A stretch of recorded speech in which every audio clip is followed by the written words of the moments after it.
Centurion టెస్ట్లో Bharat innings 32 పరుగుల భారీ తేడాతో ఓడిపోయిన విరాట్ కోహ్లీ మరో బ్యాటింగ్ రికార్డు సృష్టించాడు.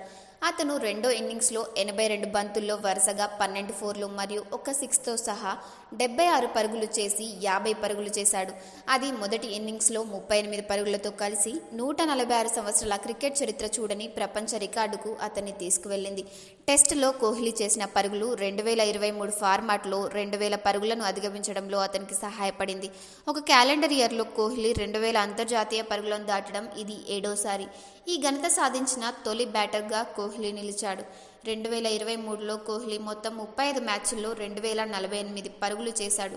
2023లో అత్యధిక పరుగులు చేసిన బ్యాటర్ శుభ్మన్ గిల్. అతను 48 మ్యాచ్లలో 2154 పరుగులు చేశాడు. డారిల్ మిచెల్ 2023లో ఇప్పటివరకు 49 మ్యాచ్ల్లో 1970 పరుగులు చేశాడు.